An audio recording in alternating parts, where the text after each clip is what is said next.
the blocks now, please.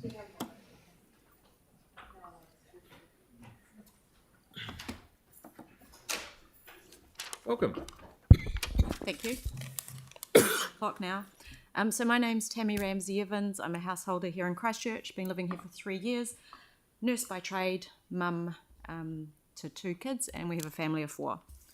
So I'm here. I was prompted to write to the council, not for the first time, but the first time I've ever come here to speak to what I've written. I was prompted because when I read the plan, I saw that there was no focus on any kind of waste minimisation. And I thought, when you go to look to build an entire new plant to manage your city's waste, why is there no particular strategy that's aiming towards minimising said waste? Like I said, I'm a nurse by trade, so I have no waste minimisation background, but I manage a household, and I know within my section we have the ability to manage all our household waste without council intervention, if we chose, and if we were supported with the resources we need to do that. So I'm speaking only from a household point of view, from my particular household, and I just aligned it to Action 21 under the Leadership and Innovation section of your waste management plan, where you specifically say you're embracing new technology and promoting a circular economy. And I think a circular economy is not just the city's economy, it's also a circular household economy. And part of that is having a household minimisation plan. So if I just use an analogy like from healthcare, where I work, a hospital cannot make you all well. We can heal you for a moment until you come back and visit us again. It requires behaviour change, and that is the same with waste minimisation. This council cannot solve waste problems for Christchurch, but you can help promote behaviour change at a household level for the people of Christchurch, and that's the kind of point, that's the angle that I'm coming from. So when you look at circular economies and new technology, I don't think that new technology needs to be an entire new waste plant. I don't think it involves sending all our waste to another island to manage. I think what it involves is looking at really simple technology. For my household to manage all our household waste, we would need 3 compost bins. If we had 3 compost bins, I'm confident we could give back our green bin and have no need for someone to come and collect that every second week. I think if you're looking at putting money, investing into waste minimisation, I would rather you invest that in my household so we didn't rely on the council any longer to manage our waste. And I think longer term, not every household is going to be motivated like mine to make that change. So there's always a bit of a carrot and a bit of a stick in any kind of behaviour change. I would happily offer up my household as a example household if you wanted one, to see how possible it is to kind of remove the responsibility from the council and help people who are motivated. But I think when you're coming in with a new intervention, so somewhere like Nelson Council, they offer a subsidy for a compost bin, but it's only $20, and that's after a long period of time where they did fund compost bins, so you could just get a free compost bin from the council. And now they've eased that off because they've created some of the behaviour change that they needed. I think in Christchurch, as you move kind of more from this paternalistic, we will look after everything, to this more empowering model of helping households manage their own waste, you're probably going to need more than a $20 subsidy. I think it could be something akin to swap your green bin for compost bins, and perhaps even resourcing hubs like your community gardens to own mulches. Our household, the biggest barrier to managing our own waste would be what we do with our branches. Like, we'd need a mulcher to be able to mulch that, to then be able to compost it. And whilst the kids love chopping wood, they don't like chopping it into centimetre squares.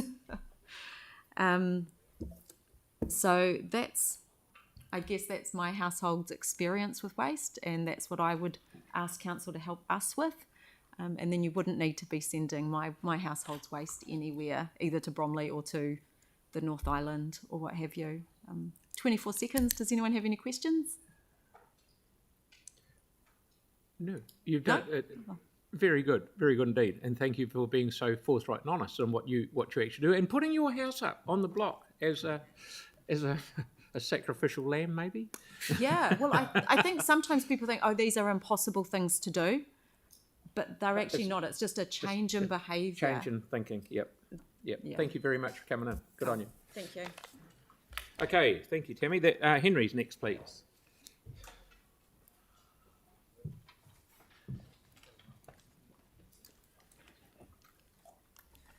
Thanks, Tammy. Unfortunately, not quite in the same boat with being able to deal with our organics at my wife and I's house in Richmond. But I moved to Christchurch 10 years ago to study. I have a bachelor's degree in natural resource engineering from UC. Developed an interest in wastewater and water reuse and the environment. I now call Christchurch home with that property in Richmond. Pretty small, little 6.5 square metre bit of grass with a bit of a garden around it that I can grow a couple of lettuces, but that's about it. And then a big driveway of hedging, which is where I utilise the organics bin. I work in the field of land treatment and beneficial reuse of wastewater, where I work to inform the stigma around the word waste, where we minimise the use of artificial fertiliser and instead use treated wastewater. When I made the move from the Waikato to Christchurch, I was amazed and became quite proud of the organics management and the huge scale of the green bin organics treatment and reuse. This was something that I grew up in a small community of 3,500 people, where they were able to do it, but I'd never seen it on such a big scale, well ahead of the rest of New Zealand. I consider some of the short-term options presented that are significant and embarrassing step backwards, which could result in other smaller councils saying, why should we try if Christchurch City has tried and failed? This feels like Christchurch City giving up and resorting back to the thinking of the 1970s, where they have lost the progressive councils and gone about doing this issue. I was aware that this was a short-term plan, but that earlier in the year there was a tender for a new building on site. Is this now in the long-term plan? This building was negative pressure, like many similar processing industries in the city, and it allowed for a scrubber to treat the discharge of odour and dust nuisance material. 87% of respondents have some level of remaining processing at the current site, and I was surprised at how few Bromley residents responded. All of these options will result in increased rates for the duration of the activity in a time when money is already tight for many households. If this is to be a short-term solution, before initiating a more permanent solution, would it not make more sense from a rates point of view to invest more heavily in the structurally sound long-term plan and give residents a definitive end in sight? The short-term plan is all hugely costly, but surely the light at the end of the tunnel would make more sense for this issue, and has already been going for years, so what's another couple more? If we're working towards a greater, more beneficial long-term outcome. Dust and odour concerns are important. However, the site is in an area with other sources of similar discharges.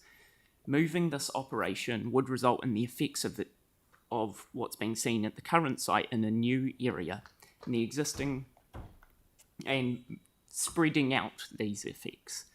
Best management would be to keep similar sources in a location that they've traditionally been located. Historically, this is the suburb that has had these activities, which has resulted in property values and rental rates being much lower than the rest of Christchurch. The living cost would be dependent on this activity. In Richmond, on the odd occasion, wind dependent, my wife and I can smell odour, whether that's from composting or not. There is an associated smell from onshores. However, this was considered when I was buying the home, and I assessed it against affordability. The proposed options are setting out precedents for other processes. If it's going to Cape Valley, why have a green bin? People got confused and forgot how to recycle during the COVID lockdowns with the recycling bins going to Cape Valley. The exact same thing would happen again with the green waste being diverted.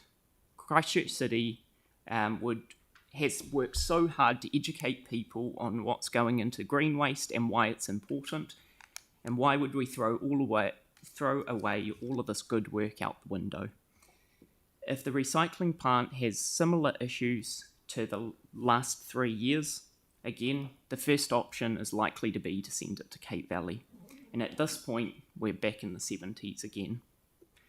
Our waste, our solution, and I don't believe an option of shipping our waste to the North Island or to another district is an appropriate management of a product that is not a waste but beneficial for reuse. Thank you, Henry. That was absolutely spot on and some good points. Thank you for coming in. Thank you. Thank you. Okay, is Ben here, please? Thank you. Yeah, good morning, councillors and everyone else. My background is I was an oceanographer in Cape Town in South Africa, where we have anoxia of a different kind.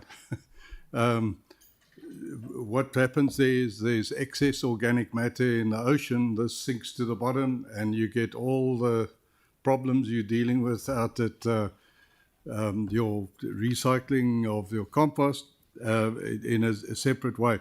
20 years ago when I came here, our curbside collection was just as it is in Wellington and Auckland right now, where you had a bin and you chucked everything in the bin and you had a little box and you put your recycling in there. It was with immense pride that I felt, like one of the previous talkers mentioned, when Christchurch became this greener city that actually took the organic matter and composted it. And I think the council is to be commended for being very forward-thinking in that way. So you gave meaning to the adage, thinking globally and acting locally, which I think is very important if we're worried about global warming and climate change. So what's wrong with organic matter going to the landfill? That's one of the options that you're thinking of, I know. And I want to address the anaerobic side of what happens there. So when that organic matter lands in the landfill, it's cut off from the air. The decomposition of that organic matter is no longer aerobic, as is indicated in this little equation here. Sorry to take you back to chemistry of school. But what happens is there you move to anaerobic decomposition, which is less efficient than the aerobic. And most importantly, that top equation there, CH4, that's methane. So you're getting methane emitted. And so I want to then show you just quickly 2 slides of radiation, incoming and outgoing. Again, a bit of physics now. On the left-hand side here, that's the incoming radiation from the sun. Can't get this arrow, but anyway, on the left-hand side there, you've got UV light, visible light, and then going to the right-hand side, infrared. So those, if you can remember your physics, are wavelengths in microns. So what's this got to do with composting? The peaks on the right-hand side there, you'll see water vapor, CO2, and ozone.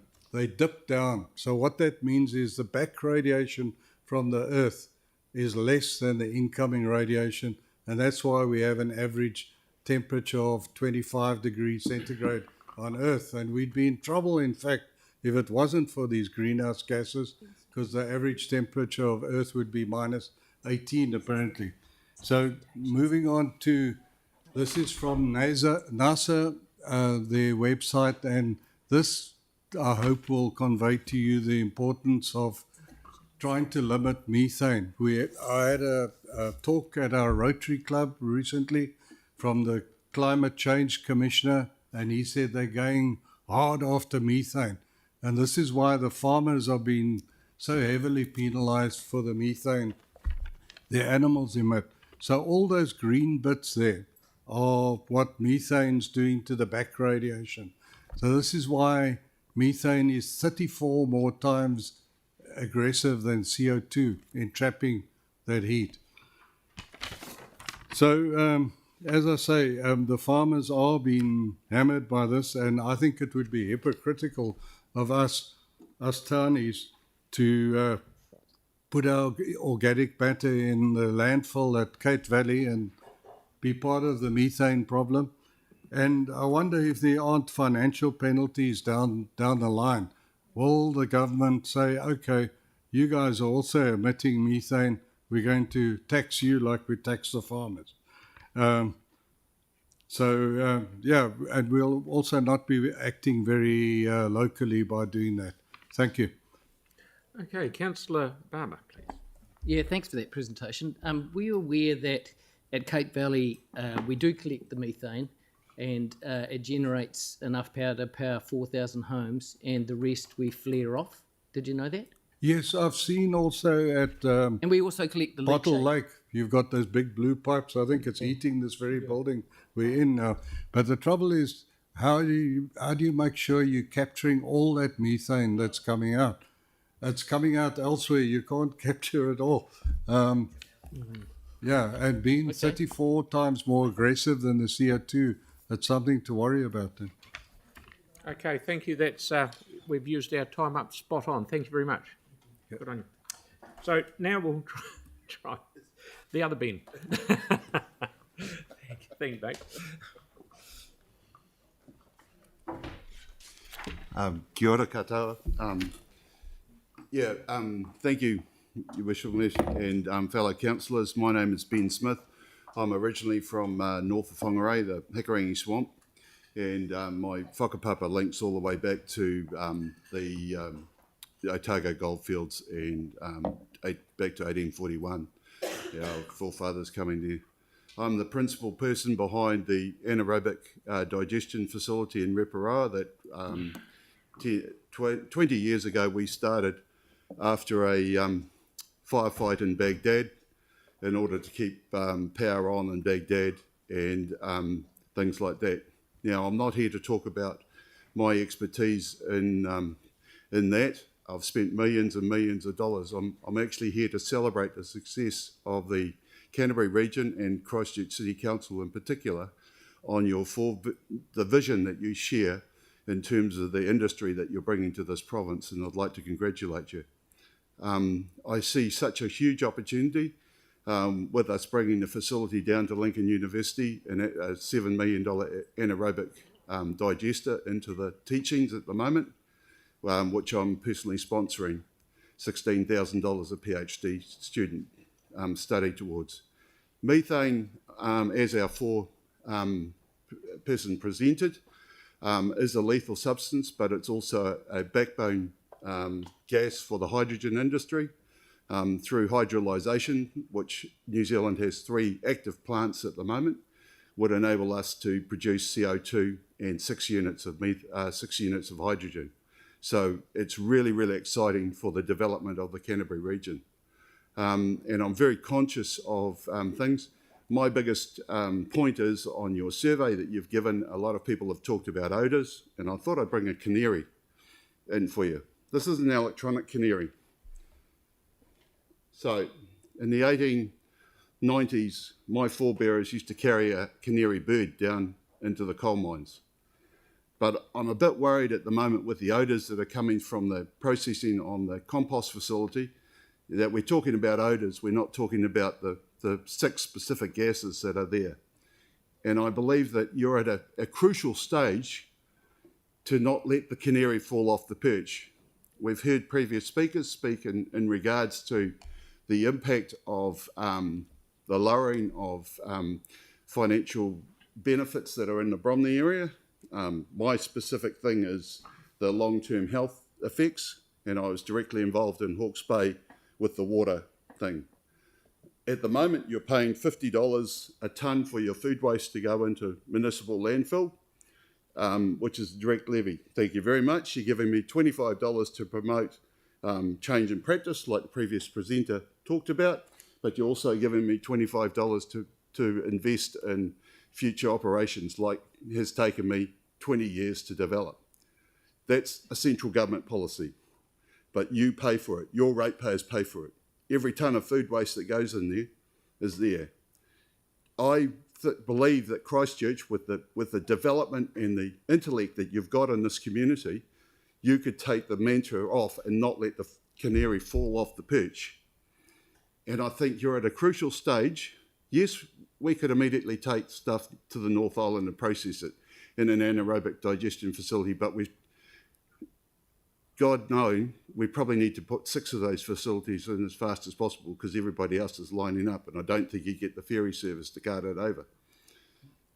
But I'll tell you what, with your support, you've got the intellect and the ability to make, you've got a world-leading operation in Cape Valley, but it's only a landfill. You're only able to recycle up 20% of your methane availability. You're having to flare off at Cape Valley at the moment. You're at your carbon limits on that sort of stuff. So I think I'd like to congratulate you, but I'm challenging you today. Don't let the canary fall off the perch. And I'll give you 30 seconds to ask a question. Okay, I'll just throw a bit in there because I was a director of Transwaste for a wee while. The reason that they're flaring off at Cape Valley is the generators they've got there, the extension cord out to the main grid is not big enough to be able to get the... No, I realise that. Yeah. I mean, we're flaring at EcoGas in Reparo at the moment because we aren't injecting, so I can 100% appreciate that. Mm-hmm. Okay. No, thank you very much. Very, very good. Yeah. Okie doke. So, Peter, please.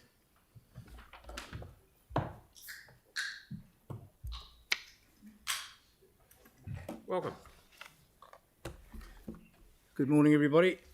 Peter Claer is my name, semi-retired banker. I've been back in New Zealand since 2013. I've got an interest in the Christchurch South Garden Trust. I'm on board of that with Christine, who's behind me. I listened to Tammy this morning and I thought, well, she's actually been over my shoulder looking at what I want. How many people in this room have got a compost bin? Less than 50%? Yep. So the story of compost bins that I see is that I've cut my green bin down to once a fortnight. It doesn't go out every other week, purely because we take care of what we're doing. We're a mature age family, we've got older children, and we just follow the same rules. Everything goes in the green waste if it can go in the green waste. We've cut down the yellow bin to every second week, and it's just about thinking about what you've got to do. From my perspective, if I looked at the commercial aspects of the way I think this thing could go, there's a corporate thinking that's got to be put up here, and there's a community thing that's got to be put down here. This community understanding and education program that the council needs to support and get out there and get their hands dirty with the community in the streets is the way that we can drive this thing forward, and it will end up saving you money somewhere, because you'll save money on the number of trucks you've got to have if you don't have to have all the deliveries. You don't have to then worry about how much money you pour into the new processes of keeping your green waste workable. From a banker's point of view, I kept on talking to myself at 3 o'clock this morning and saying, why aren't you talking to Selwyn? Why aren't you talking to Waimak? Why aren't you talking to the whole of the South Island? And that was actually the thrust of my commentary that I sent through in the system. Is this not a South Island process that Christchurch City Council can be the lead on? If it's about funding, I'm sure that you'd get some joint ventures coming out of all the other councils. From my own personal perspective, I've seen something like this happen in Australia when I was over there doing my banking, and there was certainly the joint ventures amongst the various interested parties. It was workable, it was achievable, it was acceptable, and the community bought into it. So that's the corporate side of it. Let's come back to the education process with the people out in the suburbs. Everything that Tammy talked about is exactly what we've got to do. We've got to look at what we're doing in our own domestic backyard. That, to me, creates a bit of an issue, because we've got a lot of high-rise coming through, and I'm not against high-rise in any way, shape or form. It's progress. how are we going to manage that particular part of the suburban green waste situation? Get back to education. It gets back to education, it gets back to communication. And every time we have a market day at the Christchurch South Garden Trust, we don't get too many councillors coming along, but we get a lot of parliamentarians coming along. And the parliamentarians have said to me, in the little conversations we have, keep talking to council, keep talking to council. So my question to this council is, and I know I've seen you around, Mrs Templeton, I've seen you around in certain places. My question to you as a council is that how do you buy into a process that includes the householders of Christchurch to make the green waste process work as simply as possible before you worry about the segments of the corporate world? The corporate world is something that I won't have a say in, and all the people behind me, maybe one, the guy that's just before me, Ben. But how do you buy into the community to make it a doable process so that the community knows that you are there and backing us and wanting to grow with us? Yeah, just if you want an answer to that, I mean, we do have a Love My Waste program, waste minimisation program. We also fund community gardens and community garden coordinators. You help us, yes. And through our residents associations, they all have, groups that reach out to the community. So we're doing our best to educate where we can. Also, Keep Christchurch Beautiful has quite a good program in schools. So we are really aware of that, and everything starts small. Also, we've got Bailey Perryman, who's got his own composting projects as well. So we really are trying to do that. So I totally agree with what you're saying. Yep, thank you, Dale. Yeah, look, thank you for your submission, and thank you for the work you do at the community garden. I've been down a few times as well, and it's really good to see the work you do. I was interested in your comment around taking a bit of a corporate approach, and I guess I was interested in your view around whether you think it's good to basically contract out to a private multinational the organics collection. I mean, given that if we want flexibility, and I'm not sure if you heard John Mackey, one of the previous speakers, talked about what's happened in Auckland with a contract to a private company to guarantee a certain financial return, but it limits your flexibility. Mm-hmm. So I just kind of was interested in your view around, the idea of council just doing the organics itself versus contracting out into a corporate model, which hasn't really served us very well. I guess the corporate model is obviously going to take a bit of thinking, and I guess from my perspective, I would have liked to have been able to come to a meeting such as this and have somebody in the council say, this is where we're at, and we've had 3 years of thinking already. If you're going to use external contractors, then it becomes a price point because they're going to do it for a profit. If you're doing it as a service within the councils, I don't believe if you did it as a model around, say, Selwyn, Waimak and Christchurch City Council, I don't believe that you could run that driven by council. You would have to bring in external contractors. External contractors need to make a profit. External contracts are going to want a long-term contract, and then there's going to be a whole lot of yin and yang going on to make sure that everybody's happy. My perspective is, if you take it off the council's books and give it to a contractor, they have to report to you. And if they don't meet the KPIs, so to speak, in corporate language, then you've got a problem. How do we bring them back online? But at the end of the day, the process of getting rid of green waste is the most essential thing. And what are you going to do with it to get it back into circulation? Yep. Thank you, Peter. That's good. Cool. Thank you for coming in. Thank you for that. Thanks for the opportunity. Wonderful. Right, next to a wee change of plan here. We've got Julie, please. Julie. No, it's a wee change of name. Oh, online. Sorry, Julie. I didn't see you online there. So, Julie Summers on that? Is Julie Summers in the room? Oh, sorry. The floor is yours. Hi, I just don't know really where to start. I guess my background is in health. I've worked in a lot of different health type facilities where it's just looking at different ways to kind of dial down the waste output in different health facilities and where we're using things that are probably less plastic, and certainly looking at reducing the amount of rubbish bins in some hospitals. I was quite surprised at how many were actually in Public, Burwood and Hillmorton. There's quite a lot of rubbish facilities there, and to me it just seemed like it was a huge overuse syndrome there, and there was no room for, I suppose in Hillmorton, I don't know if they do a lot of, I think they do some community garden stuff there, but I don't know how much composting they do there. But currently as a support worker in the community, it's my responsibility partly to help promote recycling with different households, and perhaps dialing down the amount of plastic and rubbish they do and purchase. And lowering how much they output every week. Okay. You're good? all right. Is anyone... No, that's fine, that's fine. Has anyone got any questions of Julie? No, thank you very much for coming in. Okay. Wonderful, thank you. Okay, so now online. That one. Elvira.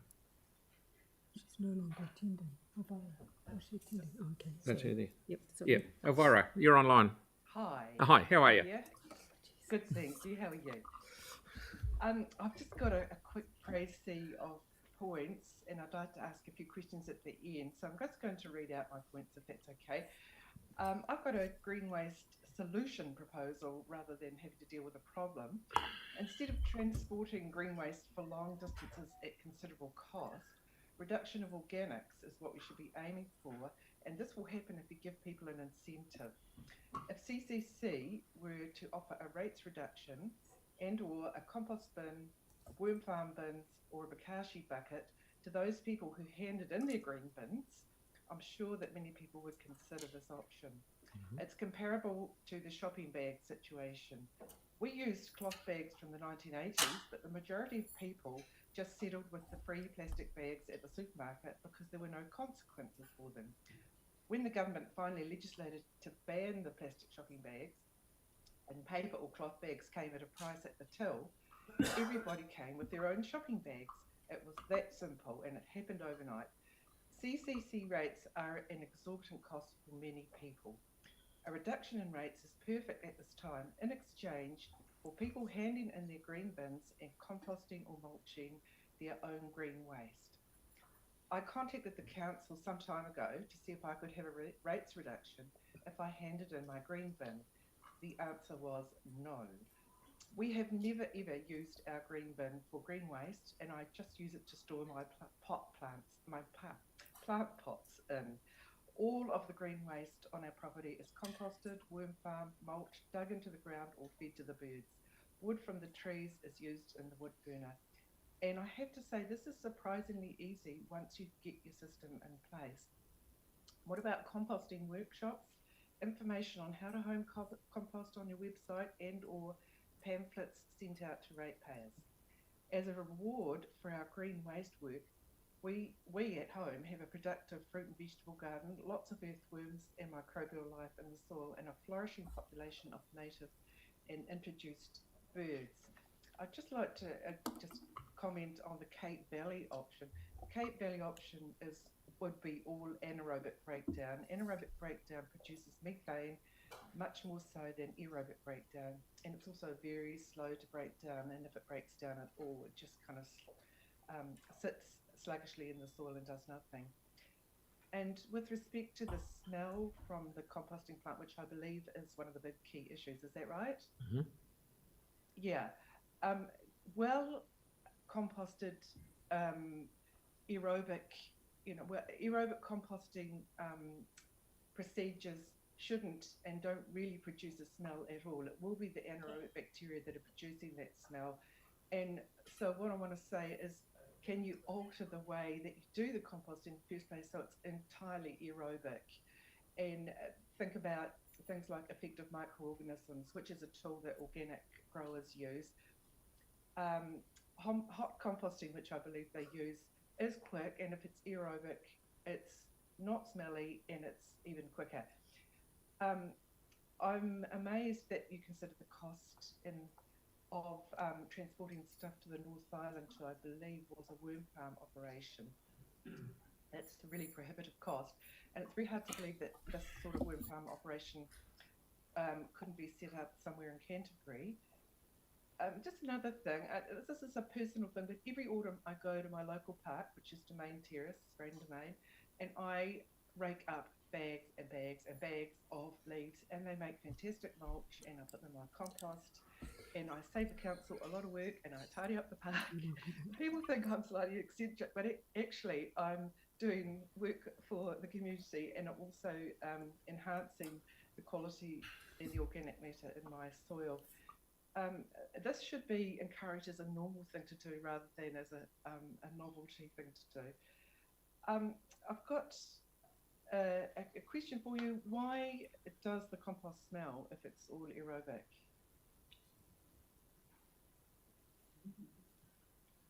Can you answer that, or can you?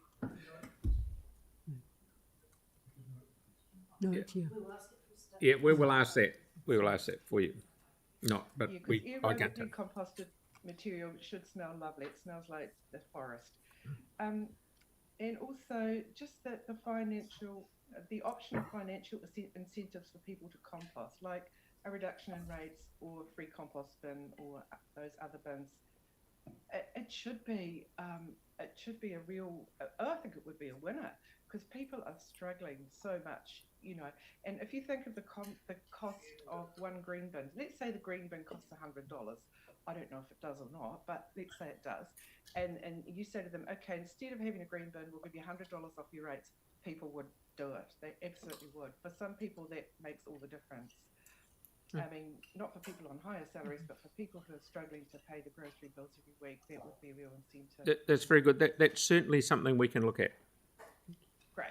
Thank you. Thank you very much. Thank you for your time. Thank you. Good to see you. Thanks. Thank you. You too. Bye. Bye-bye. Okay, Ruth, please.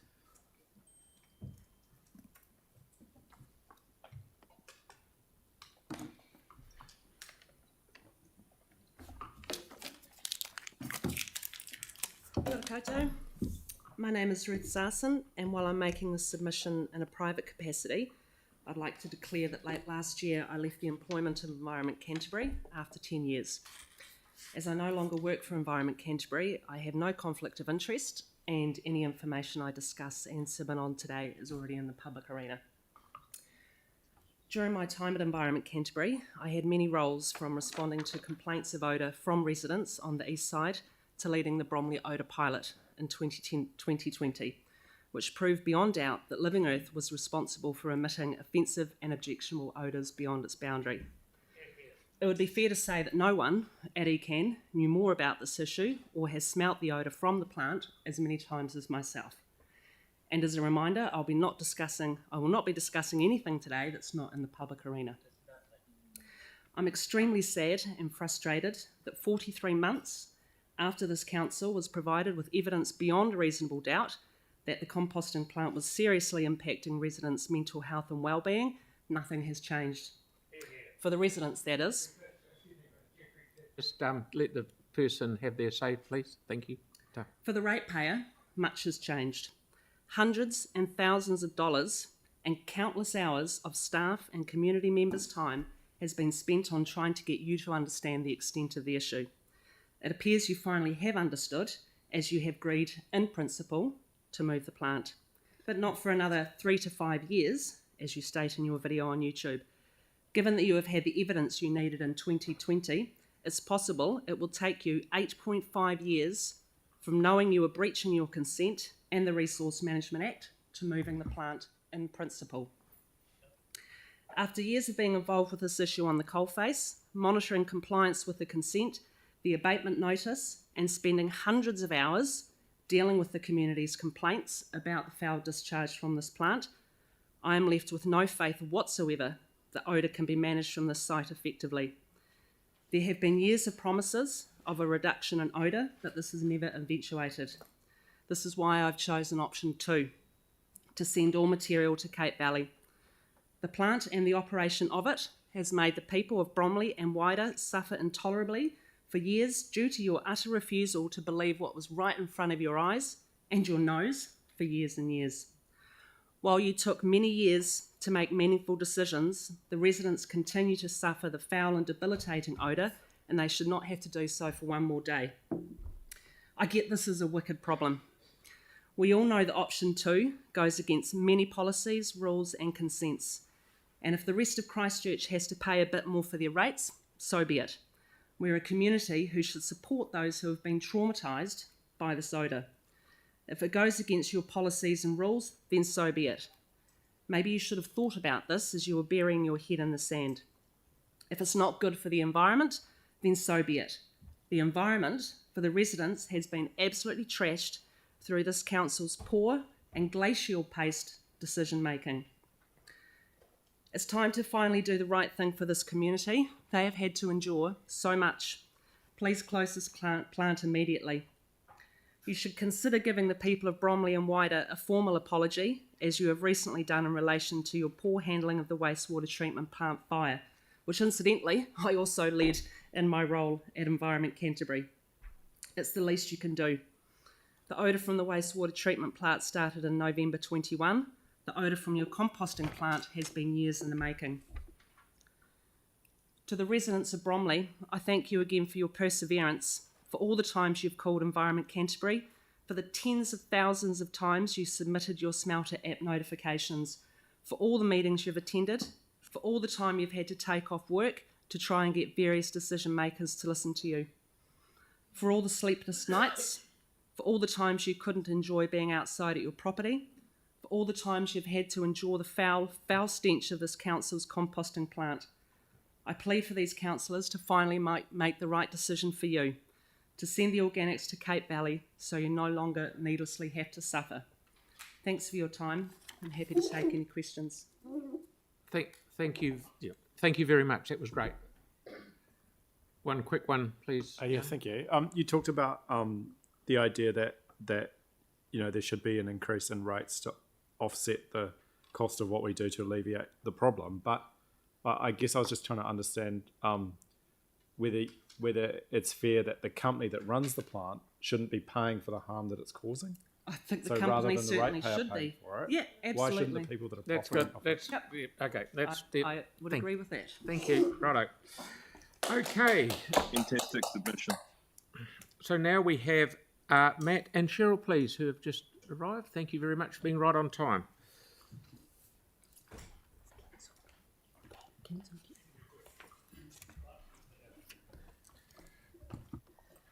Good morning, and thank you for the opportunity to address Council. I am Dr. Cheryl Brunton, one of the Medical Officers of Health at Te Manaora, and this is my colleague Matt Willoughby, who is one of our Health Protection Officers who worked on our submission to Council with respect to the organics processing plant. Now, I'm not going to rehearse everything that was in our submission, but for your consideration today, I just wanted to raise a couple of salient things and also just to reiterate the reasons we support option 2. We're very much aware, like the previous speaker, of the long-term exposure to odorous compounds on the nearby community.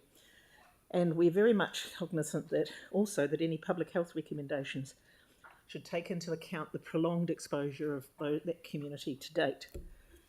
The FIDOL assessment criteria that were included in the options document indicate that offensive and objectionable odour has been observed at multiple locations off-site from the organics processing plant, and that's very consistent with the odour complaints that have been made by the members of the community.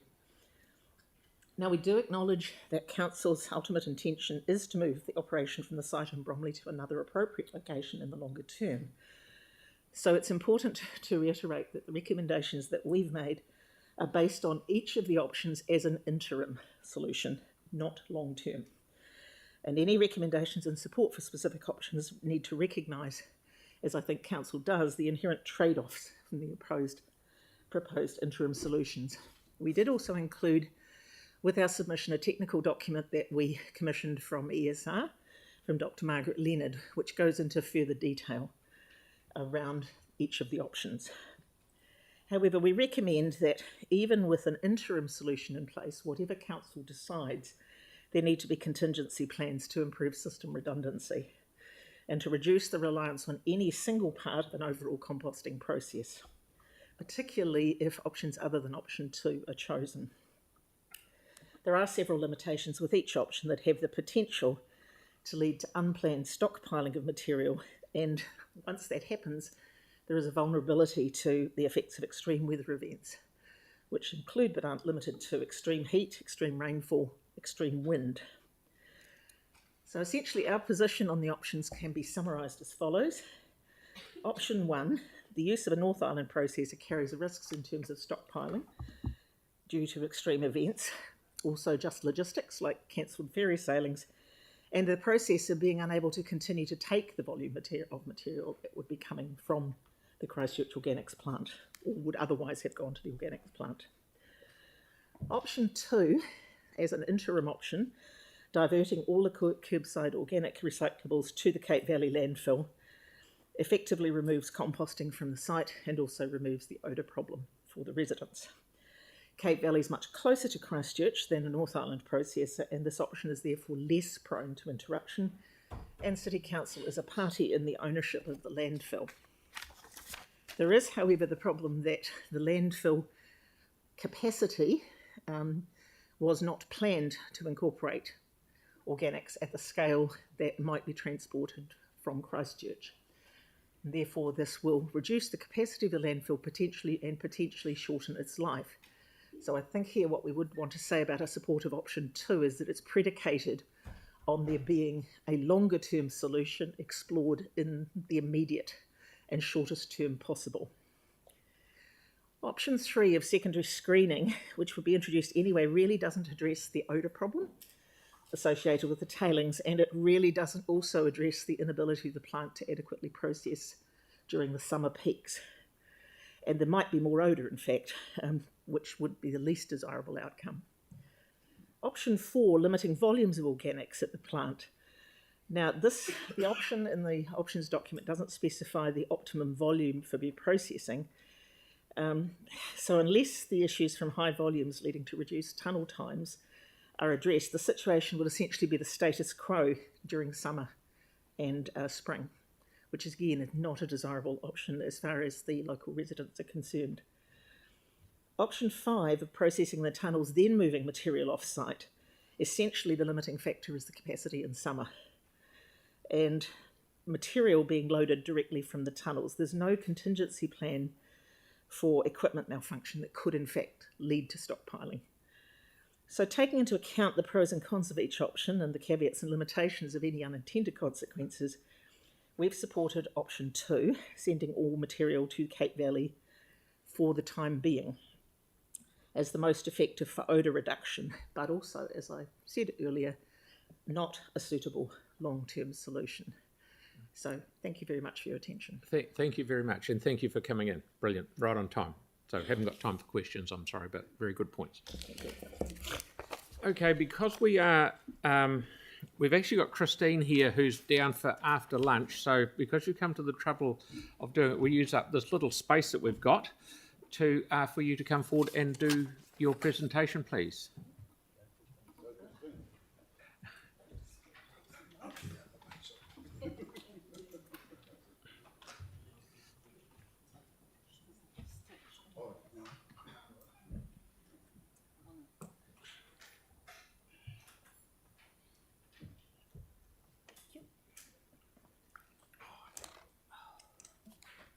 I was going to prepare this more effectively over lunch.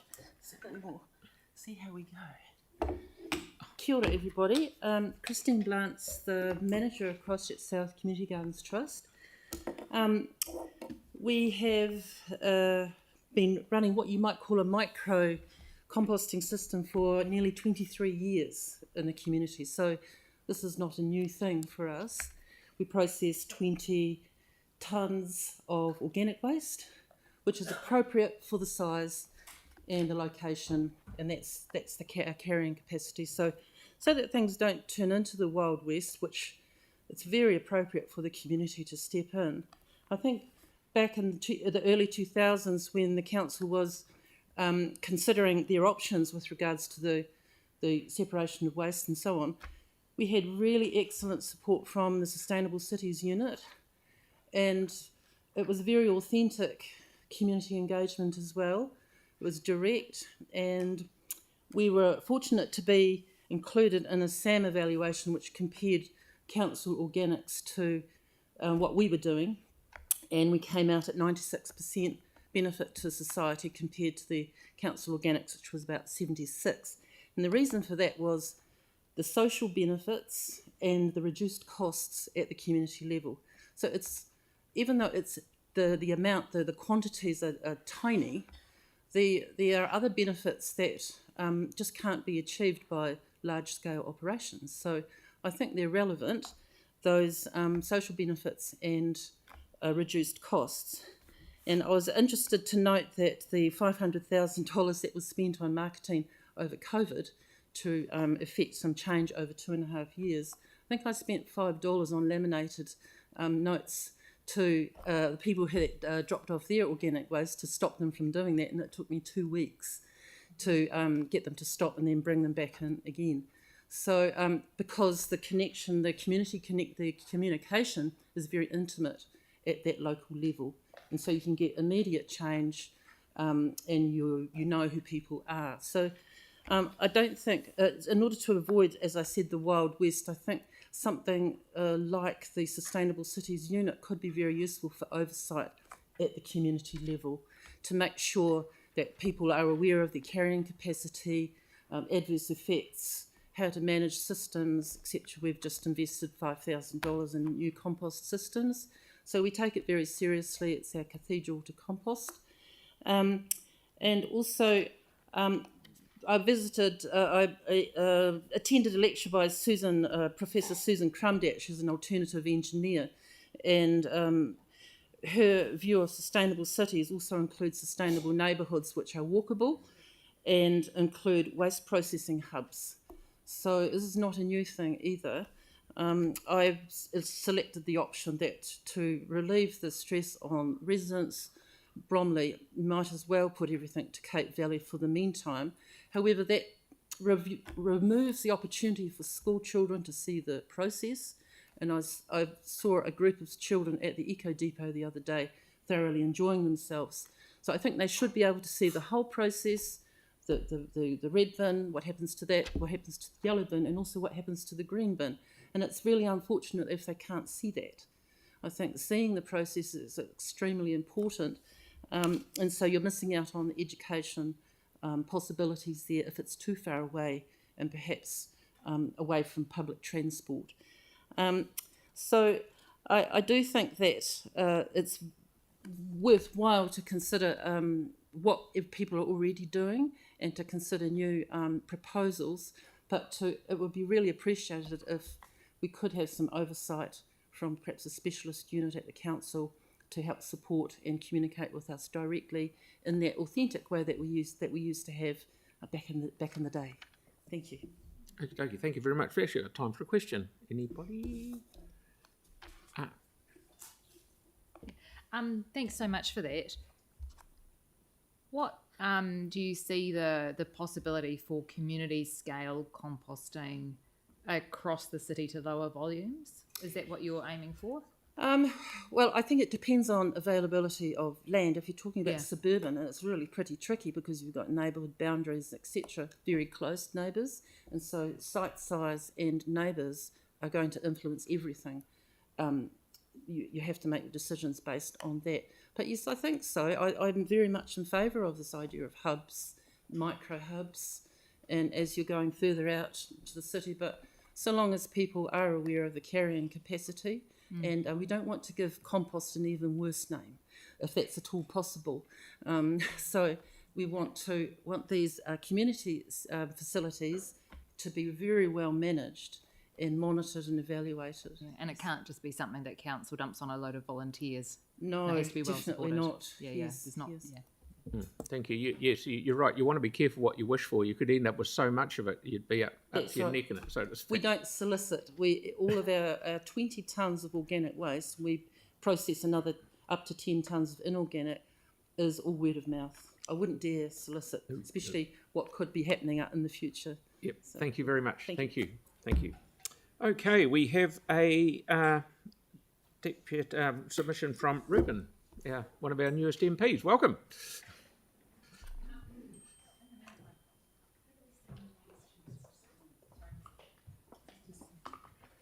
How are you, mate? Very well.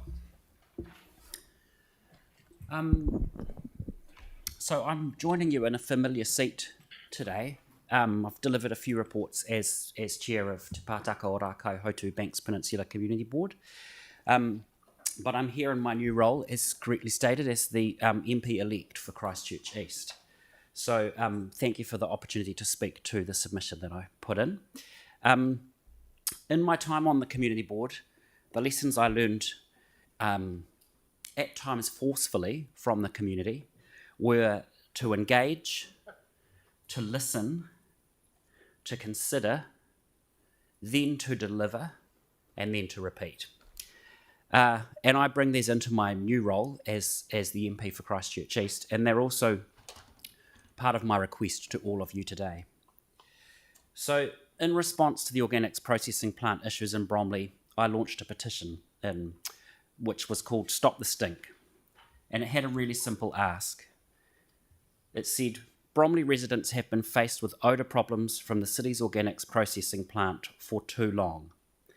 Christchurch needs an organics processing plant that operates away from any residential areas. And people could show their support by signing the petition. Now, I shared a copy of the petition with you via my submission. And in one brief afternoon, we really quickly got easily over 100 signatures. Now, one of the things that I think is really important about that petition is that those signatures are not all from people who are directly affected by the smell, but those signatures are all from people who are residents of Christchurch and who either pay rates or would have no issue with paying increased rates to address the issue. The one thing that all those people have in common is they don't think what's happening in Bromley is fair, and they want that plant closed and moved. And everybody's aware that that has environmental impacts and that that has ratepayer impacts. So they're asking for the organics processing plant to close. Local residents are asking for the organics processing plant to close. They've waited for 14 years, and I don't think that it's reasonable for them to be kept waiting. And I think the other thing that's really important to be mindful of is that no one's asking for special treatment. The request is simply to have the same air as other suburbs and communities in Christchurch. Now, I've heard lots of different opinions on the odour from the organics processing plant. I've heard it called an odour, which is a nice, polite word. I've heard it called a smell, a stink, a stench, and often there's adjectives that get put in front of those, which make it far less than polite, but I think they're pretty accurate. What I've never heard is someone saying that they'd be happy to put up with it for a little bit longer, for a few more weeks, for another summer, while we wait for the council to decide what to do about it. In a recent meeting, Councillor Harrison Hunt talked about whanaungatanga and about what your mother taught you about whanaungatanga and what that means. And she's right. Mothers usually are. It's about working in partnership, and it's about being heard, and it's about being respected. And I think option 2 is true to those values. It immediately addresses the impacted community concern, and it allows for a permanent solution to be established for the city in the future. I want to finish with a message from a local resident who had hoped to be with me today. Isla lives in Bromley. She's 9. She goes to a local school. She has a bake sale that she had to be ready for at school today, so she was unable to be here. But Isla talks about not liking the smell because she actually can't play outside or go into her garden on most days, when the organics processing plant stinks. And this means that she can't go on a tramp, means that she can't do what normal kids should be able to do on a normal day anywhere in our city. It does mean, the plus side for her, that she gets to spend a lot more time inside on her device. But that's not necessarily a great thing. I asked her if she had a message for you today, And she said to say she thinks it's really unfair and that she would like the smell to stop. You can make that happen. So I'm asking for all of you to back option 2 for Isla, but also for the residents of Bromley who are affected by the stink from the plant. Thank you. Thank you, Ruben. Spot on timing. Well done. Okay, so we're getting through it. This is good. Eamon? No? Okay, so over to Paul. Good to see you, mate.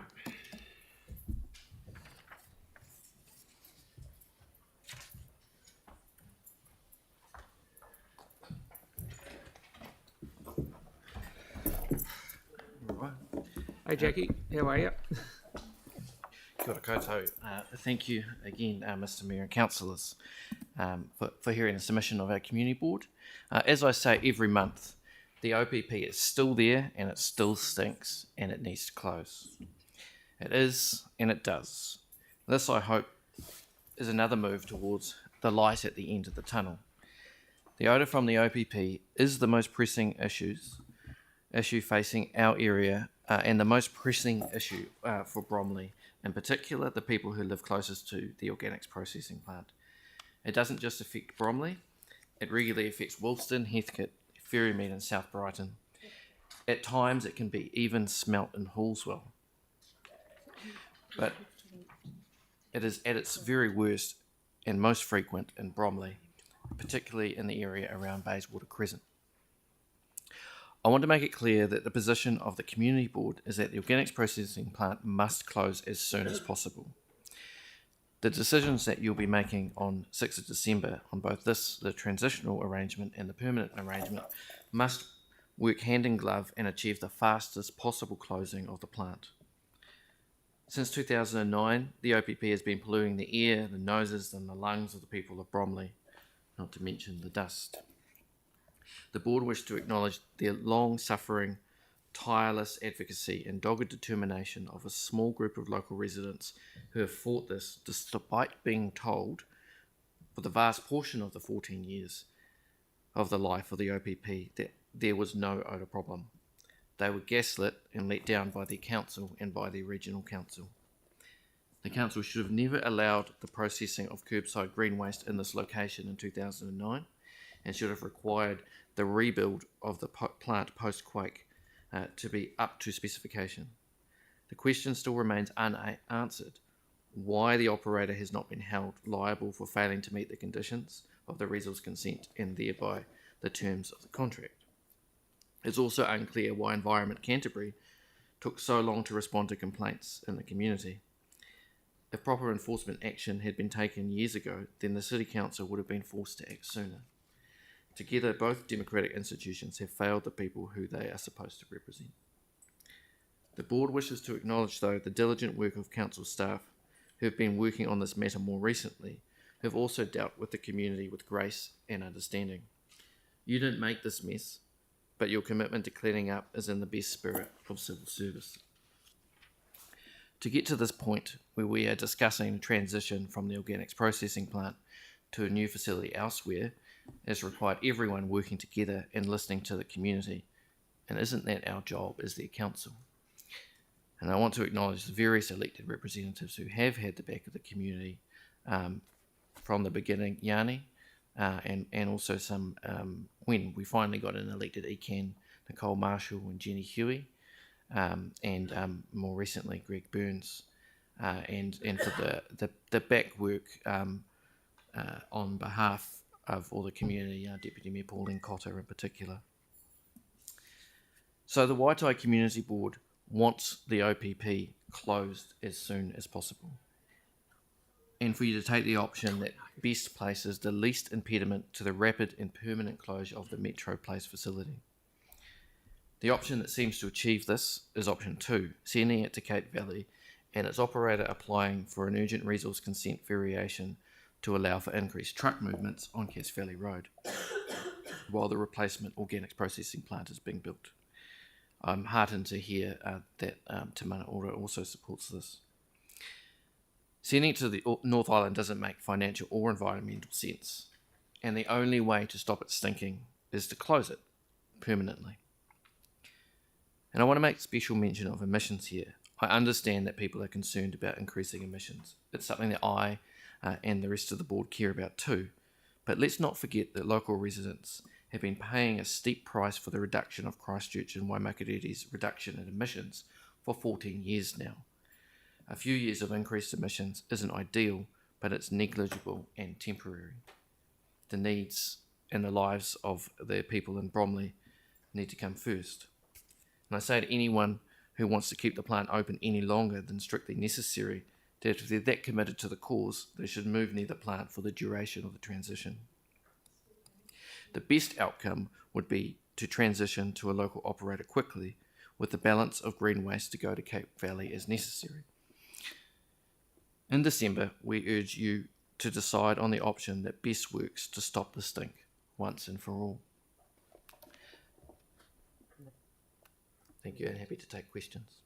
Oh, good. Right. Who would like to speak? Please. Oh, there's it. Yeah, thank you. Councillor Johansson first, then Councillor Templeton straight after. In your submission, you talk about ending the odour as quickly as possible. We've had some earlier speakers talk to the fact of the contrast between how quick council put additional money on budget for the rugby stadium in a matter of a few weeks. No, I just want to check. No, I'm not. I just want to check. Keep on the subject, will you? So, do you think the council, if we want to do it as quick as possible, do you think that we should do a special consultative procedure ahead of the LTP to support whatever short-term option we do, so that we can speed up the decision around how it's paid for? I mean, as a process question, we don't need another consulting process. These people have had the life consulted out of them by a very good team over here. We've got the information that we need, and we're going to make the decision. In our document, it says that whatever option we choose, we're going to consult as part of the LTP about funding it, and that's going to be about 6 months away. What I'm asking, given that they've said do this as soon as possible, whether they'd support us doing that sooner and quicker rather than what we're currently planning on doing. Whatever achieves the outcome is what we want. Whatever achieves the outcome. We've done enough talking. It's time to do some doing. That's it. It's not about how you go about it. Just go about it and get it done. You know, we're not here to tell you how to do it. Just get it done. You know, couldn't agree with you more. Okay, have we got any other? Thank you. Thanks so much. We've heard some submitters talk about the potential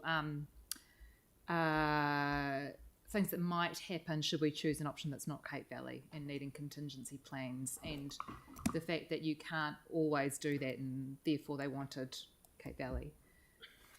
However, if we chose Cape Valley and then couldn't get the consents, we would need a contingency plan there as well. Otherwise, we would just be stuck with the status quo, which is not acceptable. What would be your backup plan should we choose Cape Valley as our option and then not be able to get that through? I mean, you're really in touch with the community. You've done an amazing job there. How do we do that? Oh, I mean, I guess we want it to stop. I know. And we can't, like, you if worst comes to worst, then you and council staff are going to need to come up with an option that closes the plant, because it's not sustainable for the community. You know, I mean, it's